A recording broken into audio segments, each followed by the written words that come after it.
It has been a magical season, but unfortunately, the Knicks just dropped Game 7 to the Indiana Pacers. That means the Knicks have been eliminated from the playoffs. They are done. Their season is over. I am definitely heartbroken by the situation because obviously I thought, I felt, I believed that the Knicks could go all the way. And if we were fully healthy, we definitely would. But unfortunately, that's another story for a different day. Today, we're going to break down what happened during the game, what's up with Jalen Brunson and that hand, and so much more today. If you're not already subscribed to the channel, go ahead and hit that subscribe button now. And make sure you have notifications turned on so you don't miss a second of the new content. And now, let's get started. The Knicks have been eliminated from the playoffs by the Pacers in Game 7. We were at MSG, our home, in a closeout game, a must-win Game 7. But unfortunately, we could not get it done. Now, for me, there was a lot of factors why the Knicks lost this game. But one of the main factors to me was OG Anunoby playing for about 5 minutes, having a small impact, and then not being able to come back into the game. Now, obviously, Tom Thibodeau made that decision because when Anunoby was out there, he was not moving right, especially on defense. And with Anunoby, even though he was giving you a little bit on offense, you need more from him on defense. If you don't have that defensively and he's guarding Pascal Siakam, it could hurt the Knicks. So Tom Thibodeau decided to pull him and allow some other players to get those minutes instead. And I don't mind him doing that at all. I know some people thought, well, you know, it's our last game potentially of the season. It's Game 7. Let's just have Anunoby out there, potentially as a shadow type of player. He could potentially score when he's open. But other than that, we should still have him out there. I absolutely agree with Thibs. We should not have him out there if he's not effective in the way we need him to be.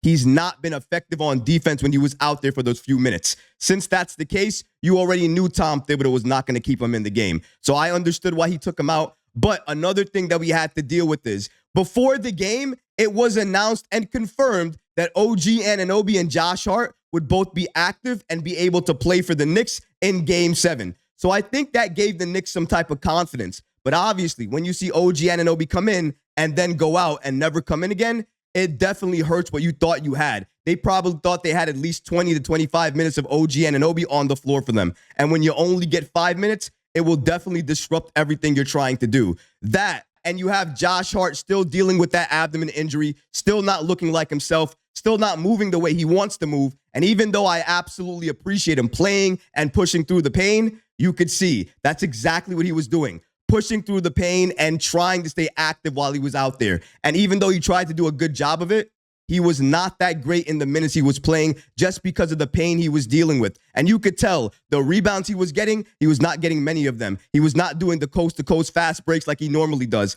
And with the hustle plays that Hart normally does, we didn't really see that during Game 7. That speaks volumes to Hart, his condition, and how physically healthy he was. Hart not diving on the floor, getting loose balls, doing everything and anything he can to make sure the Knicks get another possession tells me everything I need to know about his condition and his health. He was not fully healthy. Most of the Knicks players on that floor today were not healthy, and I think we all have to acknowledge that. And if the Knicks were fully healthy with all the players that we have injured back and available, this series does not even go 7. It goes 4 or maybe 5 in the Knicks' favor. That's how impactful those players are, and we're missing them, and we still took it to 7 games. This Knicks team, even though we just lost, deserves a lot of praise. Given all the injuries, a lot of other teams may have folded, may have not shown up and tried to take care of business, but not this Knicks team. All they know how to do is fight, and even though the odds were stacked against them, they fought and fought and fought. This year, it didn't go their way, but next year,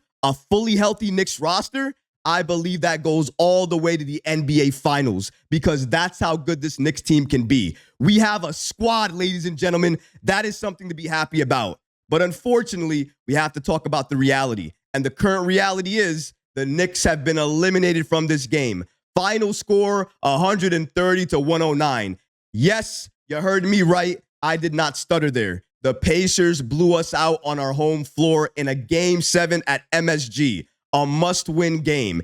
There were a lot of possessions in this game where we could have played better, done better, and passed the ball better. But unfortunately, we didn't do that. That caused a lot of the fast break points for the Pacers and also allowed the Pacers to drop so many points on us. By the third quarter, or at least about the end of the third quarter, the Pacers had 100 points. Given that that was their score, I already knew that the New York Knicks were likely not going to win that game. That and the fact that we were basically down about 20 points throughout this entire game. Going to the game breakdown here, as mentioned, the final score was the Pacers 130, the Knicks 109. The Knicks lose this series in 7. Donte DiVincenzo, 39-4. Burks, 26-3. Jalen Brunson, 17-9. Halliburton, 26-4-6. Nembhard, 25-6. And the Pacers shot 67, 54, and 69. As Fred Katz from The Athletic puts it here, the Knicks season is over. The Knicks had enough to win this game. Now, against Boston, if they had the same roster, I wouldn't say they had enough. But against an Indiana Pacers team for a Game 7 at home, we definitely had enough to beat them. But unfortunately, we could not get it done. There were a lot of reasons why we lost this game. One reason for me, as I mentioned, was OG Anunoby not playing more minutes of this game. Another reason why is that we just could not get back on them defensively. We could not get stops. And when you cannot get stops and they're hitting threes the way they're shooting, and we're only answering back with twos, you're going to lose. And that's exactly what happened. We just could not respond back. You pair all of that with the fact that our superstar point guard in Jalen Brunson goes down with a fractured hand. He fractures his hand in Game 7 and cannot return, cannot come back to play. So even if we won this game and went on to face Boston, we would likely not have Jalen Brunson for that series. And even if we did, it would probably be late in that series. And you're talking about going up against a Celtics team that more or less is fully healthy without KP, and the Knicks going up against them and all their main players are injured. That likely would not go 7 anyways, which means that Jalen Brunson likely would have not returned for that series regardless. However, it would have been nice to at least get there, get to the Eastern Conference Finals. But unfortunately, due to the injuries, this year was not our year. But we will be back. We should be very happy and very proud of this season. We had a lot of great performances. We saw a lot of players break out. One player in particular that we saw break out this season, who also had a phenomenal Game 7, unfortunately, it didn't lead to the victory, was Donte DiVincenzo. He hit a record 9 3-pointers in Game 7. Donte DiVincenzo, as is stated here, gave all he had. And if you were watching that game, he absolutely did. When we were down and we were trying to make a mini run, he was part of that mini run, hitting threes, hitting twos, going to the basket. He was doing everything for us. You got to give credit to Donte DiVincenzo. I love what I saw out of him today. And you know what? The Knicks made a great decision signing him this past offseason. He is going to continue to be part of this team, and I am very happy to say that. Another thing I'm very happy to say is that playoff Burks showed up in the last few games. Look at Burks' Game 7. 26 points on 8 of 13 shooting. Alec Burks definitely came to play. These last few games, he was clutch for us off the bench. He basically was our bench, giving us all the points that we needed from the bench as well, too. I love what I saw from him. I didn't like what I saw during the regular season, but I think we all can agree. During the postseason, he has absolutely redeemed himself. I don't know if he's going to be part of this team long term. You got to figure no. However, what he needed to do for this Knicks team during the postseason, I am always going to remember it. Burks, thank you so much for showing up, showing out, and not letting that DNP on the bench hurt your play at all. If anything, it motivated you to continue working and doing exactly what you needed to do. And then when the moment came and your name was called, you stepped up, you showed out, and you helped this Knicks team. Credit to Burks and this entire Knicks team for each and every night going out there, competing, fighting, even when your backs are against the wall, even when everybody on the planet is seemingly going against you, still showing out, stepping up, and making sure you make an impact and a statement. This Knicks team has done that all season long, and they've done it during the postseason as well. And next year, they're going to continue to do it again because they have the roster constructed to go all the way to the NBA Finals. And they have the picks, the contracts, and the players available to make a major move this offseason. I cannot wait to see what Leon Rose and this Knicks front office does for us. Because if this season was any indication, we should expect very big moves come this offseason. But one other thing I want to speak about regarding that Indiana game just now. The Knicks actually allowed Indiana to shoot 67%, 13 of 24 on threes in game 7.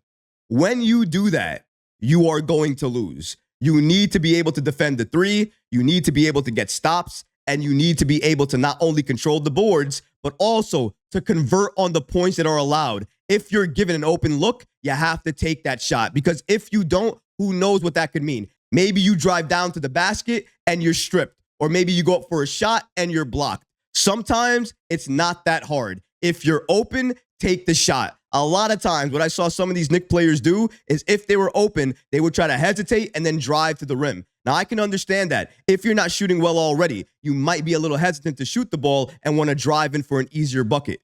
That's understandable, but you need to be able to make sure that that basket is available. If there's no basket available in the paint, then swing that ball around, get it to the open man, and create a basket. I felt like the Knicks were not doing that. The Pacers, they were moving the ball and themselves all game. The Knicks remained stagnant a lot throughout that game, especially going into that second half. They had a great third quarter, and then when the Pacers responded, I felt the Knicks could never respond back. Yeah, sure, they cut it back to 13, maybe 12, but they could never get it past that. And I think at that point in time, the Knicks players, we all knew the season was over. You hear that Jalen Brunson as well has a fractured hand. In my mind, the game was still going on, and I heard that. It was like I saw the whole Knicks season flash before my eyes. I could not believe it. Another injury to another key player. Our player, the superstar on our team right now that makes us go in Jalen Brunson. Him being injured and out with that fractured hand is absolutely devastating. It was devastating when I heard it. It's still devastating now. I don't care that the season's over. You never want to hear about your star player dealing with some type of injury like this. Even though it's only a fracture and not something much worse, it's still a fracture. It's still something that Jalen Brunson has to deal with, recover from, and then be able to do his normal workout routine during the offseason. We have to remember, the workout routine during the offseason is critical. It's very important. We saw what happened to Julius Randle when he didn't have it. He started off the season very sluggish and slow. Now, I'm not saying the same thing's going to happen to Jalen Brunson, but it is something to think about and wonder about. All in all, I gotta say, I am so happy and proud of this team, proud of this roster, proud of the pack of dogs that we have on this team. Not only that, but we have so many assets available to continue to add to this team to make them even better than they were this season. If we are fully healthy this season, we go all the way to the NBA Finals. I fully believe that. Next season, if this Knicks roster, as currently constructed, no other additions to it, if they come back fully healthy, we have a shot to go all the way to the NBA Finals. But since the Knicks are rumored to be making a massive move this offseason, you got to wonder who that player is going to be, who the Knicks are going to switch in and switch out, and is this Knicks team going to be better than they were this year, next year? In my opinion, under Leon Rose and this front office, we absolutely will. Even more so next year than this year, because if the Knicks have a better squad next year, they will absolutely go all the way to the NBA Finals. But if they run it back, I still think they have a very good shot of doing it again, because they are constructed in a way that I feel can make them dominant in the Eastern Conference, especially when they're fully healthy. We got to remember, look at all the players we have on this roster. Look at their impact and what they mean to this team. Imagine if we had three-time All-Star Julius Randle, Mitchell Robinson, and his offensive demon-like self, and Jalen Brunson on the court, all fully healthy in this playoff game. Would we have not taken this game? Would we have not won this game? Because in my opinion, we absolutely would have. And that right there is why I am happy and excited for the future. This Knicks team proved to me this season that we have what it takes to go all the way. Only thing we need is the right pieces. Newsflash, though, we have a lot of the right pieces already. We just need to make one or two more moves to get this Knicks team to be an NBA Finals contender team each and every year. Leon Rose in this front office does exactly that this offseason. But I am proud to be a New York Knicks fan. I am proud to be a New Yorker, and I am absolutely proud of this team. If you are proud of this team as well, let me know in the comments below, guys, because honestly, I would love to hear from you. But that's going to do it for this episode. I hope you enjoyed it, and if you did, go ahead and smash that like button, leave a comment below, and of course, guys, please subscribe to the channel. Until next time, Knick fans. Peace.